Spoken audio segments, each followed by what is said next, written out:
Hi friends, welcome to Tushar Aradhya YouTube channel. ಬನ್ನಿ, ಇವತ್ತು ನಾನು ನಿಮಗೆ ತುಂಬ ವಿಶೇಷವಾದಂತಹ ತೊಂಡೆಕಾಯಿ ಎಣ್ಬಜ್ಜಿ ಅಥವಾ ತೊಂಡೆಕಾಯಿ ಗ್ರೇವಿ ಮಾಡೋದು ಹೇಗೆ ಅಂತ ತಿಳಿಸ್ಕೊಡ್ತೀನಿ. ಒಂದೇ ಒಂದು ಬಳ್ಳಿ ಹಾಕಿದ್ವಿ, ಅಂದರೆ ಒಂದು ಬೇರನ್ನು ಹಾಕಿದ್ವಿ. ಸೊ ಅದೆಷ್ಟು ಚೆನ್ನಾಗಿ ಹರಡ್ಕೊಂಡಿದೆ ಅಂತಂದರೆ ದಾಳಿಂಬೆ ಮರ ತುಂಬ ಎಲ್ಲ ಹರಡ್ಕೊಂಡ್ಬಿಟ್ಟಿದೆ, ತುಂಬ ಮೇಲ್ಗಡೆ ಹೋಗ್ಬಿಟ್ಟಿದೆ, ಅದೆಲ್ಲ ಸಿಗಲ್ಲ ನಮಗೆ. ಹಾಗಾಗಿ ಕೆಳಗಡೆ ಎಷ್ಟು ಸಿಗುತ್ತೋ ಅಷ್ಟು ತೊಂಡೆಕಾಯಿನ ನಾನಿವತ್ತು ಯೂಸ್ ಮಾಡಿಕೊಂಡು ತೊಂಡೆಕಾಯಿ ಎಣ್ಬಜ್ಜಿ ಮಾಡೋದು ಹೇಗೆ ಅಂತ ತೋರಿಸ್ತೀನಿ. ಸುಮಾರು ಒಂದು 20 ತೊಂಡೆಕಾಯಿ ಸಿಕ್ಕಿದೆ. ನಮ್ಮ ಮನೇಲೇ ಬೆಳೆದಿರುವಂಥದ್ದು, ನೋಡಲಿಕ್ಕೆ ತುಂಬ ಖುಷಿಯಾಗುತ್ತೆ. ಇನ್ನು ಇದರಲ್ಲಿ ಏನಾದ್ರು ಮಾಡ್ಕೊಂಡು ತಿನ್ನೋದಕ್ಕಂತೂ ತುಂಬ ಅಂದರೆ ತುಂಬಾ ಖುಷಿ ಆಗುತ್ತೆ. ನಾನು ನಿಮಗೆ ತೋರಿಸ್ತೀನಿ ನೋಡಿ. ಫುಲ್ ಮೇಲ್ಗಡೆ ಎಲ್ಲ ಹರಡ್ಬಿಟ್ಟಿದೆ. ಸುಮಾರು ಒಂದು 20 ಕಾಯಿ ನನಗೆ ಸಿಕ್ಕಿದೆ. ಅದನ್ನು ಮೊದಲಿಗೆ ನಾನು ನೀಟಾಗಿ ತೊಳೆದು ಎತ್ತಿಟ್ಕೊತೀನಿ. ಸೊ ನೆಕ್ಸ್ಟ್ ನಾನು ನಿಮಗೆ ತೋರಿಸ್ತೀನಿ ನೋಡಿ. ಅದು ಫುಲ್ ಮೇಲ್ಗಡೆ ಇರೋದ್ರಿಂದ ಕೆಳಗಡೆ ಎಷ್ಟು ಸಿಗುತ್ತೋ ಅಷ್ಟನ್ನು ಮಾತ್ರ ನಾನು ಕಿತ್ಕೊಂಡಿದ್ದೀನಿ. ನಂತರ ಮಸಾಲೆಗೆ ಬೇಕಾಗಿರುವಂಥದ್ದು 3 ದೊಡ್ಡ ಗಾತ್ರದ ಈರುಳ್ಳಿಯನ್ನು ತಗೊಂಡಿದ್ದೀನಿ. ಈ ಸೈಜಲ್ಲಿ ಕಟ್ ಮಾಡಿ ಇಟ್ಕೊಂಡಿದ್ದೀನಿ. ನಂತರ 1 ಸ್ಪೂನ್ ಅರಿಶಿಣ, 1 ಸ್ಪೂನ್ ಕಾಶ್ಮೀರಿ ಚಿಲ್ಲಿ ಪೌಡರ್, ಮತ್ತೊಂದು ಸ್ಪೂನ್ ಮನೆಯಲ್ಲಿ ಮಾಡಿರುವಂತಹ ಚಿಲ್ಲಿ ಪೌಡರನ್ನು ತಗೊಂಡಿದ್ದೀನಿ. ನಂತರ 1 ಸ್ಪೂನ್ ಧನಿಯಾ ಪುಡಿ. ಇಲ್ಲಿ ನೀವು ಕೊತ್ತಂಬರಿ ಬೀಜವನ್ನು ಕೂಡ ನೀವು ಸೇರಿಸ್ಕೊಬೋದು.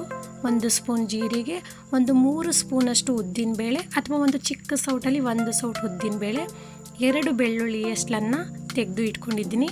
ಇದೇ ಟೈಮಲ್ಲಿ ಆದಮೇಲೆ ತೊಂಡೆಕಾಯಿನ ನಾವೇನು ತೊಳೆದಿಟ್ಕೊಂಡಿದ್ವಿ ಅದನ್ನು ಎರಡು ಕಡೆ ತುದಿಯನ್ನು ತೆಗೆದು ಅದನ್ನು ಮಧ್ಯದಲ್ಲಿ 4 ಭಾಗವಾಗಿ ಮಾಡ್ಕೊಳ್ಳೋಣ. ಯಾವ ಥರ ಅಂತಂದರೆ ಬದನೆಕಾಯಿನ ಎಣ್ಬಜ್ಜಿ ಮಾಡಬೇಕಾದ್ರೆ ನೀವು ಯಾವ ಶೇಪಲ್ಲಿ ಕಟ್ ಮಾಡ್ಕೊತೀರೋ ಆ ಶೇಪಲ್ಲಿ ಇದನ್ನು ಕೂಡ ಕಟ್ ಮಾಡಿ ಸೆಪ್ರೇಟಾಗಿ ಒಂದು ಕಡೆ ಎತ್ತಿಟ್ಕೊಳ್ಳೋಣ. ಸೊ ಇದೆಲ್ಲ ರೆಡಿ ಮಾಡಿ ಇಟ್ಕೊಂಡಾದ್ಮೇಲೆ ಒಂದು ಸ್ವಲ್ಪ ಮಸಾಲೆಗೆ ರೆಡಿ ಮಾಡ್ಕೊಬೇಕು. ಹಾಗಾಗಿ ಗ್ಯಾಸ್ ಫ್ಲೇಮ್ನ ಆನ್ ಮಾಡಿ ಒಂದು ಪಾತ್ರೆಯನ್ನು ಇಟ್ಕೊತಾ ಇದ್ದೀನಿ. ನಂತರ ಅದಕ್ಕೆ ಒಂದು ಚಿಕ್ಕ ಸೌಟಲ್ಲಿ 1 ಸೌಟ್ ಎಣ್ಣೆ ಅಥವಾ ನಾರ್ಮಲ್ ಆಗಿ ಒಂದು 3 ಟೇಬಲ್ ಸ್ಪೂನ್ ಎಣ್ಣೆಯನ್ನು ಹಾಕಿ ಅದು ಸ್ವಲ್ಪ ಬಿಸಿ ಆದಮೇಲೆ ಉದ್ದಿನ ಬೇಳೆಯನ್ನು ಸೇರಿಸಿ ಚೆನ್ನಾಗಿ ಇದನ್ನು ಫ್ರೈ ಮಾಡೋಣ. ಬ್ರೌನ್ ಕಲರ್ ಬರೋವರೆಗೂ ಕೂಡ ಫ್ರೈ ಮಾಡಬೇಕಾಗುತ್ತೆ. ಇಲ್ಲಿ ಗ್ಯಾಸು ಲೋ ಫ್ಲೇಮಲ್ಲೇ ಇದೆ. ಏನಂತಂದರೆ ಸುಮಾರು ನಮಗೊಂದು 10-12 ವರ್ಷ ಇರಬೇಕಂದ್ರೆ ನಮ್ಮ ಮನೇಲಿ ಈ ತೊಂಡೆಕಾಯಿನ ತುಂಬ ಬೆಳೆಯೋರು, ಅಂದರೆ ಮಾರಾಟ ಮಾಡೋ ಉದ್ದೇಶಕ್ಕಾಗಿ ಬೆಳೆಯೋರು. ನಮ್ಗೆ ಅವಾಗೆಲ್ಲ ಏನು ಕೆಲಸ ಅಂತ ಅಂದರೆ ಹೋಗಿ ತೊಂಡೆಕಾಯಿನ ಕಿತ್ಕೊಟ್ಬಿಟ್ಟು ಅವ್ರ ಹತ್ರ 5 ರೂಪಾಯಿ ಇಸ್ಕೊಂಡ್ರೆ ಅವತ್ತಿಗೆ 5 ರೂಪಾಯಿ, ಇವತ್ತಿಗೆ 100 ರೂಪಾಯಿಗೆ ಈಕ್ವಲ್ ಅಂತ ಹೇಳ್ಬೋದು. ಮತ್ತು ಹಸಿ ತೊಂಡೆಕಾಯಿನ ಹಾಗೆ ತಿನ್ಕೊತಿದ್ವಿ ನಾವು. ಅದರಲ್ಲಿ ಈ ಥರ ಗ್ರೇವಿ ಆಗಲಿ, ಎಣ್ಬಜ್ಜಿ ಆಗಲಿ, ಸಾಂಬಾರಾಗಲಿ ಇವೇನು ಮಾಡೋ ಉದ್ದೇಶ ನಮಗಿರಲಿಲ್ಲ. ಮಾರಾಟ ಮಾಡೋಕ್ಕೆ ಮಾತ್ರ ಬಳಸ್ತಿದ್ವಿ. ಈಗ ನೋಡಿ ಉದ್ದಿನಬೇಳೆ ಇಷ್ಟು ಕಲರ್ ಬಂದಿದೆ. ನಂತರ ಅದಕ್ಕೆ ಹಚ್ಚಿಟ್ಕೊಂಡಿರುವಂತಹ 3 ಈರುಳ್ಳಿ ಏನಿದೆ ಅದನ್ನು ನಾನು ಸೇರಿಸ್ಕೊತಾ ಇದ್ದೀನಿ. ಇಲ್ಲಿ ಈರುಳ್ಳಿನ ನಾವು ದಪ್ಪಕ್ಕೆ ಬೇಕಿರೋ ಹಚ್ಕೊಬೋದು, ಬಟ್ ಫ್ರೈ ಆಗಲಿಕ್ಕೆ ಸ್ವಲ್ಪ ಜಾಸ್ತಿ ಟೈಮ್ ತೊಗೊಳುತ್ತೆ. ಹಾಗಾಗಿ ನಾನು ಸಣ್ಣದಾಗಿ ಹಚ್ಕೊಂಡಿದ್ದೀನಿ. ಇದು ಕೂಡ ಅಷ್ಟೇ, ಈ ಥರ ಬ್ರೌನ್ ಕಲರ್ ಬರೋವರೆಗೂ ಕೂಡ ನಾವು ಅದನ್ನು ಫ್ರೈ ಮಾಡಬೇಕು. ಸೊ ಇಲ್ಲಿ ನೀವು ಏನು ಬೆಳ್ಳುಳ್ಳಿ ಇದೆ ಅದನ್ನು ಕೂಡ ಸೇರಿಸ್ಕೊಳ್ಳಿ.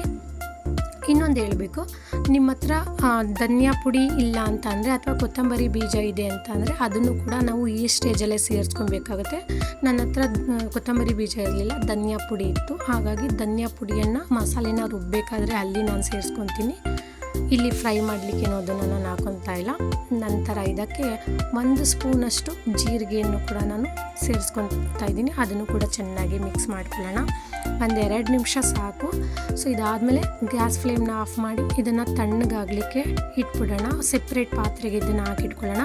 ನಂತರ ಇದೇ ಪಾತ್ರೆಗೆ ಏನು ಹಚ್ಚಿಟ್ಕೊಂಡಿದ್ವಿ, ಕಟ್ ಮಾಡಿ ಇಟ್ಕೊಂಡಿದ್ವಿ ಆ ತೊಂಡೆಕಾಯಿನ ಹಾಕಿ ಒಂದು ಚಿಕ್ಕ ಸೌಟಲ್ಲಿ 1 ಸೌಟಷ್ಟು ಎಣ್ಣೆಯನ್ನು ಹಾಕಿದ್ದೀನಿ. ನಂತರ 1 ಸ್ಪೂನಷ್ಟು ಅರಿಶಿಣ ಪುಡಿಯನ್ನು ಸೇರಿಸಿ ಸ್ವಲ್ಪ ಫ್ರೈ ಮಾಡೋಣ.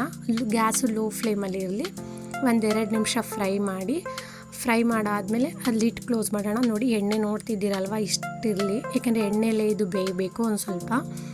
ಅಷ್ಟರಲ್ಲಿ ಇದನ್ನು ಲಿಡ್ ಕ್ಲೋಸ್ ಮಾಡಿ ಇದು ಸ್ವಲ್ಪ 1-2-3 ನಿಮಿಷ ಬೇಯೋಷ್ಟರಲ್ಲಿ ಏನು ಅದು ಮಸಾಲೆ ಫ್ರೈ ಮಾಡಿ ಇಟ್ಕೊಂಡಿದ್ವಿ, ತಣ್ಣಗಾಗಲಿಕ್ಕೆ ಇಟ್ಟಿದ್ವಿ, ಅದನ್ನು ಒಂದು ಜಾರ್ಗೆ ಟ್ರಾನ್ಸ್ಫರ್ ಮಾಡಿಕೊಂಡು ನಂತರ ಅದಕ್ಕೆ ಚಿಲ್ಲಿ ಪೌಡರನ್ನು ನಾನು ಸೇರಿಸ್ಕೊತಾ ಇದ್ದೀನಿ. ನಂತರ ಧನಿಯಾ ಪುಡಿ, ನಂತರ ಸ್ವಲ್ಪ ಪ್ರಮಾಣದಲ್ಲಿ ಉಪ್ಪನ್ನು ನಾನು ಸೇರಿಸ್ಕೊಂಡು, ಇಲ್ಲಿ ಕೆಲವರು ಟೊಮೊಟೊ ಹಾಕ್ತಾರೆ. ಟೊಮೊಟೊಗಿನ್ನ ಬೆಸ್ಟ್ ಆಪ್ಷನ್ ಒಂದು ಅರ್ಧ ನಿಂಬೆ ಗಾತ್ರದ ಹುಣಸೆ ಹಣ್ಣನ್ನು ಸೇರಿಸ್ಕೊಂಡು ಸ್ವಲ್ಪ ನೀರನ್ನು ಹಾಕಿ ನೋಡಿ ಇಷ್ಟು ನೈಸ್ ಪೇಸ್ಟ್ ಮಾಡ್ಕೊಂಡಿದ್ದೀನಿ. ಇನ್ನೊಂದು ಕಡೆ ಏನು ನಾವು ಎಣ್ಣೆಲಿ ಬೇಯಲಿಕ್ಕೆ ಇಟ್ಟಿದ್ವಿ ಅದು ಫ್ರೈ ಆಗ್ತಾಯಿದೆ. ತೊಂಡೆಕಾಯಿ ಹೆಚ್ಚು ಕಮ್ಮಿ ಒಂದು 40 ಭಾಗ ಫ್ರೈ ಆಗಿದೆ. ನಂತರ ಇದಕ್ಕೆ ಏನು ರುಬ್ಬಿಟ್ಕೊಂಡಿರುವಂಥ ಮಸಾಲೆ ಇದೆ ಅದನ್ನು ಸೇರಿಸ್ಕೊಳ್ಳೋಣ. ನೀರನ್ನು ಈಗಲೇ ಆ್ಯಡ್ ಮಾಡಬೇಡಿ. ಸ್ವಲ್ಪ ಇದು ಮಸಾಲೆ ಎಲ್ಲ 1-2 ನಿಮಿಷ ಅದ್ರ ಜೊತೆ ಬೇಯಬೇಕು. ಗ್ಯಾಸು ಲೋ ಫ್ಲೇಮಲ್ಲೇ ಇರಲಿ. ನಾವು ನೀರನ್ನು ಹಾಕ್ತಾ ಇರೋ ಕಾರಣ ಅದು ತಳ ಹಿಡಿಯೋ ಚಾನ್ಸಸ್ ಇರುತ್ತೆ. ಹಾಗಾಗಿ ಗ್ಯಾಸ್ನ ಲೋ ಫ್ಲೇಮಲ್ಲಿ ಇಟ್ಟು ಚೆನ್ನಾಗಿ ಅದನ್ನು ಮಿಕ್ಸ್ ಮಾಡಿ. ಕೆಲವ್ರು ಏನು ಮಾಡ್ತಾರೆ ಅಂದರೆ ತೊಂಡೆಕಾಯಿನ ಒಂದು 40 ಭಾಗ ಬೇಯಿಸ್ಕೊಂಡು ಅದನ್ನು ಪುನಃ ತಣ್ಣಗಾಗಲಿಕ್ಕೆ ಬಿಟ್ಟು ಈ ಬದನೆಕಾಯಿಗೆ ಯಾವ ರೀತಿ ನಾವು ಅದನ್ನು ಮಸಾಲೆನ ತುಂಬ್ತಿದ್ವಿ ಆ ಥರ ಫಿಲ್ ಮಾಡ್ತಾರೆ. ಬಟ್ ಇದು ತುಂಬ ಚಿಕ್ಕದಾಗಿರೋದ್ರಿಂದ ನಾವು ಈ ಥರ ಮಾಡಿಕೊಂಡ್ರೂ ಕೂಡ ಅದೆಲ್ಲವೂ ಚೆನ್ನಾಗಿ ಹೊಂದುತ್ತೆ. ನೋಡಿ 1-2 ನಿಮಿಷ ಆಗಿದೆ. ನಂತರ ಮಿಕ್ಸಿ ಜಾರ್ಗೆ ಇನ್ನು ಸ್ವಲ್ಪ ನೀರನ್ನು ಹಾಕ್ಕೊಂಡು ಅದ್ರ ಜೊತೆ ಮಿಕ್ಸ್ ಮಾಡ್ಕೊತಾ ಇದ್ದೀನಿ. ಇಲ್ಲಿ ನಿಮಗೆ ಇದು ಕರಿ ರೂಪದಲ್ಲಿ ಬೇಕು, ಸಾಂಬಾರು ರೂಪದಲ್ಲಿ ಬೇಕಂತ ಅಂದರೆ ಇದಕ್ಕೆ ನೀವು ಸ್ವಲ್ಪ ನೀರನ್ನು ಜಾಸ್ತಿ ತೊಗೊಂಡ್ರೆ ಸಾಂಬಾರಾಗುತ್ತೆ. ನಾನಿಲ್ಲಿ ಗ್ರೇವಿ ಮಾಡ್ತಾಯಿದ್ದೀನಿ. ನಂತರ ರುಚಿಗೆ ತಕ್ಕಷ್ಟು ಉಪ್ಪನ್ನು ಹಾಕಿ ಸುಮಾರು ಒಂದು 5 ನಿಮಿಷ ಲಿಡ್ಡನ್ನು ಕ್ಲೋಸ್ ಮಾಡಿ ಮೀಡಿಯಮ್ ಫ್ಲೇಮಲ್ಲಿ ಬೇಯಿಸಬೇಕು. ನೀವೀಗ ನೋಡ್ತಿದ್ದೀರಲ್ಲ ಆಲ್ಮೋಸ್ಟ್ ಬೆಂದಿದೆ, ರೆಡಿ ಆಗಿದೆ. ಇಲ್ಲಿ ನಮಗೆ ತೊಂಡೆಕಾಯಿ ಗ್ರೇವಿ ಅಥವಾ ತೊಂಡೆಕಾಯಿ ಎಣ್ಬಜ್ಜಿ ರೆಡಿ ಆಗಿದೆ. ಮಸಾಲೆ ಎಲ್ಲ ಚೆನ್ನಾಗಿ ಹಿಡ್ದಿದೆ ತೊಂಡೆಕಾಯಿ. ಸೊ ಬಿಸಿ ಬಿಸಿ ಅನ್ನದ ಜೊತೆ ಅಥವಾ ಬಿಸಿ ಚಪಾತಿ ಜೊತೆ ಇದು ಬೆಸ್ಟ್ ಕಾಂಬಿನೇಷನ್ ಅಂತಲೇ ಹೇಳ್ಬೋದು. ಇತ್ತೀಚೆಗಂತೂ ತೊಂಡೆಕಾಯಿ ಮಾರ್ಕೆಟಲ್ಲಿ ಸಿಗೋದು ತುಂಬಾ ಕಡಿಮೆ ಆಗಿದೆ. ಅಂಥದ್ರಲ್ಲಿ ನಾವೇ ಬೆಳೆದು ನಾವೇ ಮಾಡ್ಕೊಂಡು ತಿನ್ನೋದ್ರಲ್ಲಿ ಒಳ್ಳೆ ಮಜಾ ಇರುತ್ತೆ. ಏನಂತ ಅಂದರೆ ನಾನಿವತ್ತು ತೊಂಡೆಕಾಯಿ ಎಣ್ಬಜ್ಜಿ ತಿನ್ನಬೇಕು ಅಂತಲೇ ಕೆಂಪಕ್ಕಿನ ಹಾಕಿ ಒಳ್ಳೆ ಕಾಂಬಿನೇಷನ್ ಇರುತ್ತೆ ಅಂತ ರೈಸನ್ನು ರೆಡಿ ಮಾಡಿ ಇಟ್ಕೊಂಡಿದ್ದೀನಿ. ಹಾಗಾಗಿ ಅದ್ರ ಜೊತೆ ಬೆಸ್ಟ್ ಕಾಂಬಿನೇಷನ್ ಇದು. ನೋಡೋದ್ರಲ್ಲ, ತೊಂಡೆಕಾಯಿ ಎಣ್ಬಜ್ಜಿ ಬಿಸಿ ಅನ್ನದ ಜೊತೆ ತಿನ್ನಲು ರೆಡಿಯಾಗಿದೆ.